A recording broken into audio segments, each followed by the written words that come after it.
Hello मेरे प्यारे बच्चों, we are most welcome in KDN academy. एक बार फिर हम आपका केडीएन एकेडमी में स्वागत करते हैं। आप केडीएन एकेडमी के साथ जुड़े हैं बाई कुलदीप सर। देखिए मेरे प्यारे बच्चों, हमने जो आपको अभी तक करंट में डिस्कस किया वो डिस्कस किया आपका चार्ज क्या है, फिर हमने आपको डिस्कस किया कि इलेक्ट्रिक करंट क्या है, विद्युत धारा क्या है, क्या फिर पोटेंशियल क्या है, विभवांतर क्या है, पोटेंशियल डिफरेंस को डिस्कस किया। इसके बाद हमने ओम्स लॉ को भी बताया और इसके बाद स्पेसिफिक रेजिस्टेंस और रेजिस्टेंस पर भी चर्चा की। अब आप जो बातें आती हैं आगे, combination of resistance, combination of resistance जिसे कहते हैं प्रतिरोधों का संयोजन। प्रतिरोधों का संयोजन। देखिए मेरे प्यारे बच्चों, आगे क्या कहानी होती है, जैसे कई रेजिस्टर आ जाएंगे, आपके रेजिस्टेंस आ जाएंगे, जैसे ऐसे ऐसे ऐसे जुड़े हैं, फिर ऐसे ऐसे जुड़े हैं। बोलेगा पॉइंट ए और बी के बीच इक्विवेलेंट रेजिस्टेंस क्या है। तो हमको देखना है पहले जो कॉम्बिनेशन ऑफ रेजिस्टेंस है, पहले उसके बारे में हम लोग जाने। तो जो कॉम्बिनेशन ऑफ रेजिस्टेंस है, जो प्रतिरोधों का संयोजन है, ये दो प्रकार से प्रतिरोधों को हम जोड़ सकते हैं, एक श्रेणी क्रम में और एक समांतर क्रम में। पहला है सीरीज कॉम्बिनेशन श्रेणी क्रम, दूसरा पैरेलल कॉम्बिनेशन समांतर क्रम। तो पहला है श्रेणी क्रम संयोजन। श्रेणी क्रम संयोजन। देखिए मेरे प्यारे बच्चों, जो श्रेणी क्रम संयोजन क्या होता है, जैसे कई प्रतिरोध जो है ऐसे जुड़े हुए हैं, ये R1 है, ये R2 है और ये R3 है, तो ये श्रेणी क्रम में कहे जाते हैं। सब में करंट सेम होते हैं, इसमें भी करंट आई, इसमें भी करंट आई, इसमें भी और इसमें भी। भाई करंट कोई ही रास्ता है, तो जितनी करंट आ रही है उतनी करंट जाएगी। इसका मतलब क्या है कि आई सेम मीन्स धारा क्या होती है, धारा समान। पहला पॉइंट। दूसरा पॉइंट क्या हो जाएगा, अब देखिए मेरे प्यारे बच्चों, V इक्वल टू होता है आई आर। तो इस पॉइंट पे क्या हो जाएगा, अलग अलग होगा। एक V इक्वल टू होगा आई R1, फिर V1 और V2 इक्वल टू होगा आई R2 इस पॉइंट पे, और V3 होगा आई R3। इसका मतलब क्या है कि यहाँ पे पोटेंशियल अलग अलग है, मीन्स विभव असमान और धारा समान। इसका मतलब है जब प्रतिरोधों का संयोजन हम श्रेणी क्रम में करते हैं तो वहां पे धारा क्या होती है, समान होती है, और विभवांतर क्या होता है, विभव वो जो है असमान होता है। क्या होता है, असमान होता है। अगर हम इसके आर इक्विवेलेंट की बात करें तो यहां लिखेंगे, माना कुल प्रतिरोध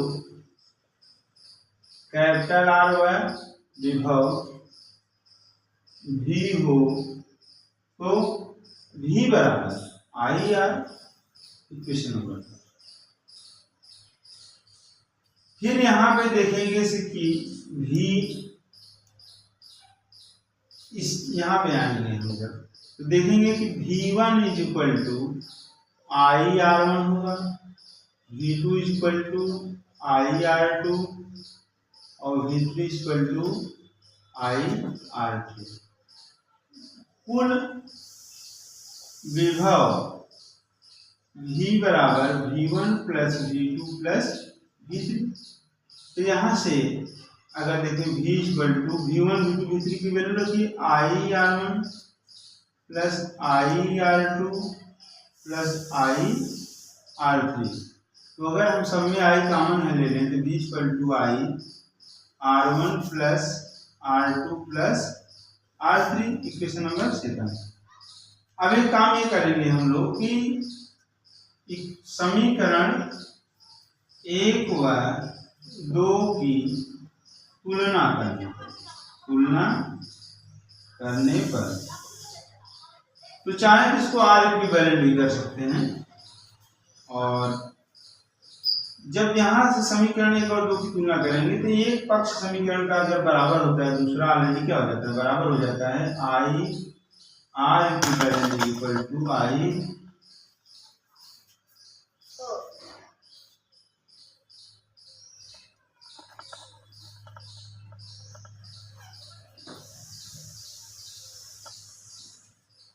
आई R1 plus R2 plus R3। इसके बाद आई से आई कैंसिल हो जाएगा। R equivalent equal to R1 plus R2 plus R3। This is the final. मतलब अगर दो या दो से अधिक प्रतिरोध श्रेणी क्रम में जोड़े हों तो उनका जो परिणामी प्रतिरोध होता है R इक्विवेलेंट इक्वल टू क्या होता है, R1 plus R2 plus R3 होता है। इसको निकालने के लिए हम क्या करेंगे, ऐसे देखिए दो तीन प्रतिरोधों को जोड़ दिया गया, ऐसे जोड़ेंगे, आगे आगे कोई जुड़ जाए, जैसे ये है। मीन्स पहले प्रतिरोध का दूसरा सिरा दूसरे प्रतिरोध के पहले सिरे, दूसरा प्रतिरोध का दूसरा सिरा पहले प्रतिरोध तीसरे प्रतिरोध के पहले सिरे, ऐसे जुड़ेंगे लाइन में, ऐसे पकड़ के हाथ करेंगे। तो यहाँ पे देख रहे हैं करंट सब में सेम है, क्योंकि करंट को जाने का एक ही रास्ता है, इसलिए यहाँ पे धारा क्या है, समान है। लेकिन विभवांतर अलग अलग है, क्योंकि विभव सब जगह अलग अलग है। V1 equal to IR1, V2 equal to IR2, V3 equal to IR3, विभव असमान। मीन्स श्रेणी क्रम में मेन इंपॉर्टेंट बात क्या है कि I सेम और V डिफरेंट, ये याद रखना है, मोस्ट इंपॉर्टेंट चीज। I क्या होती है, धारा समान होती है श्रेणी क्रम में, विभवांतर क्या होता है, भिन्न भिन्न होता है। इसके बाद माना कुल प्रतिरोध R इक्विवेलेंट व विभव भी है, तो ओम के नियमानुसार V equal to I R equivalent, समीकरण नंबर 1। इसके बाद यहाँ पे अलग अलग जगह पे जो विभवांतर है उसको हम निकालेंगे, सॉरी पोटेंशियल विभव, V1 equal to IR1, V2 equal to IR2, V3 equal to IR3। इसके बाद हम कुल विभव V equal to V1 plus V2 plus V3 करेंगे। फिर यहाँ पे V1 plus V2 plus V3 की वैल्यू उठा करके यहाँ से पुट अप करेंगे। V equal to I common ले लेंगे, I R1 plus R2 plus R3। फिर हम समीकरण 1 और 2 की आपस में जब हम तुलना करेंगे तो जब किसी समीकरण का एक पक्ष आपस में बराबर होता है तो दूसरा ऑलरेडी क्या हो जाता है, बराबर हो जाता है। Means I R equal to I R1 plus R2 plus R3। I से I कैंसिल हो जाएगा, R इक्विवेलेंट इक्वल टू क्या हो जाएगा, R1 plus R2 plus R3। इसको आप लोग नोट कर लीजिए, इसके बाद हम आगे बढ़ते हैं।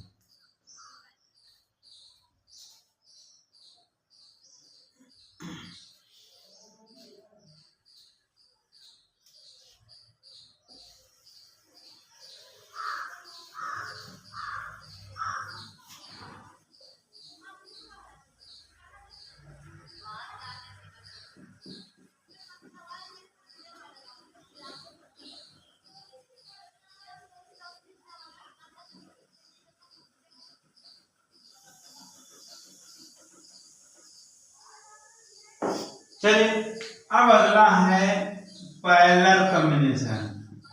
पैरेलल कॉम्बिनेशन जिसे बोलते हैं समांतर क्रम। समांतर क्रम, देखिए मेरे प्यारे, समांतर क्रम में क्या होता है कि यहाँ पे जैसे कई प्रतिरोध हैं ऐसे जुड़े हैं, सभी प्रतिरोधों का पहला और दूसरा सिरा एक निश्चित बिंदु से जुड़ा होता है, जैसे A और B। ये R1 है, ये R2 है और ये R3। अब यहाँ पे एक बैटरी चाहे तो हम लोग लगा दें, चलिए, और प्लस और माइनस, तो करंट यहाँ से आ रही है,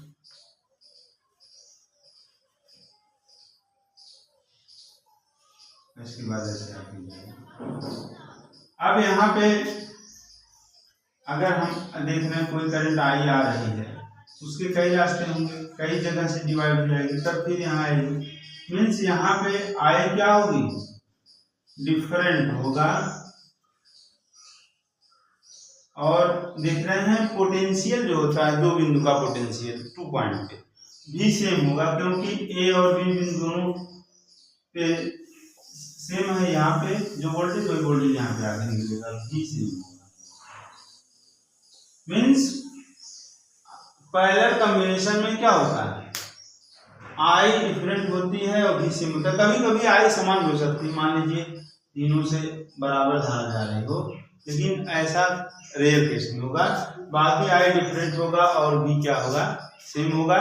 तो ऐसे कैसे होते हैं, जैसे हम कैसे पहचानेंगे पैरेलल कॉम्बिनेशन क्या है, जब दो या दो से अधिक प्रतिरोध ऐसे जुड़े हों कि उनका पहला सिरा किसी एक निश्चित बिंदु से सभी प्रतिरोधों का और दूसरा सिरा अलग एक निश्चित बिंदु से जुड़ा हो, तो ऐसे कॉम्बिनेशन को हम क्या बोलते हैं, समांतर क्रम में बोलते हैं, पैरेलल कॉम्बिनेशन बोलते हैं। अब यहाँ पे अगर हम इसके जो R इक्विवेलेंट इसका जो होगा, R इक्विवेलेंट होता है वो होगा 1/R1 plus 1/R2 plus 1/R3 dot ये होगा। मीन्स पैरेलल कॉम्बिनेशन में होगा और सीरीज में क्या होगा, R equivalent equal to R1 plus R2 plus R3 ये होगा। चलिए मेरे प्यारे बच्चों, ऐसा है कि एक आध क्वेश्चन अच्छे से हम लोग कर लेते हैं, इसके बाद फिर नेक्स्ट वीडियो में ढेर सारा क्वेश्चन हम लोग लाएंगे, ठीक है। अब यहाँ पे जैसे ये आपका रेजिस्टेंस है, एक्स है और वाई है, 2 ओम 3 ओम, 2 ओम 3 ओम। इसके में अगर एक्स वाई के बीच तुल्य प्रतिरोध क्या होगा, ऐसा है। पहले सरल क्वेश्चन फिर कठिन क्वेश्चन करते हैं। देख रहे हैं कि ये दोनों क्या है, सीधे जुड़े हुए हैं। ये दोनों इसमें है, श्रेणी क्रम में है। श्रेणी क्रम में R बराबर क्या हो जाएगा, R1 प्लस R2 5 ओम हो गया। ये दोनों कैसे जुड़े हुए हैं, समांतर क्रम श्रेणी क्रम में भी जुड़े हुए हैं। ये भी कितना हो जाएगा, 5 ओम हो जाएगा। अब ये सर्किट आपकी कुछ ऐसी हो जाएगी, ये एक्स है और ये वाई, यहाँ 5 ओम हो गया, फिर यहाँ 5 ओम हो गया। अब देख रहे हैं कि एक दूसरे के ऊपर, मतलब इस 5 ओम का पहला सिरा एक्स बिंदु से, इसका भी पहला सिरा एक्स बिंदु से और इसका पहला सिरा वाई बिंदु से, इसका भी। मीन्स ये पैरेलल कॉम्बिनेशन होगा। कैसा कॉम्बिनेशन होगा, पैरेलल कॉम्बिनेशन होगा। तो यहाँ पे जो हम लिखेंगे 1/R एक्स वाई के, एक्स वाई पूछ रहा है, 1/5 प्लस 1/5। तो ये क्या हो जाएगा, 5 ऊपर हो जाएगा, 1 प्लस 1 हो जाएगा। अब 1/R x Y equal to 2/5। तो R X Y equal to 5/2 that is 2.5। कितना आया इक्विवेलेंट, 2.5 ओम आया। अब हम नेक्स्ट वीडियो में ढेर सारे क्वेश्चन आपको potential difference, potential resistance, specific resistance और इस सीरीज कॉम्बिनेशन, पैरेलल कॉम्बिनेशन पर करवाएंगे। तब तक मेरे प्यारे बच्चों आप लोग थोड़ा मुस्कुराइए, क्योंकि आप किसके साथ जुड़े हैं, KDN एकेडमी। हमारे चैनल को ढेर सारा प्यार दीजिए, लाइक सब्सक्राइब और शेयर कीजिए। हम यूपी बोर्ड के एग्जाम में या CBSE बोर्ड के एग्जाम में आप लोगों को अच्छे से अच्छे कंटेंट लाएंगे, ताकि आपका बोर्ड का एग्जाम बहुत बेहतर जाए। और हमारे चैनल का आप लोग सपोर्ट कीजिए, क्योंकि आप किसके साथ जुड़े हुए हैं, KDN academy by Kuldeep sir. जय हिंद, जय भारत।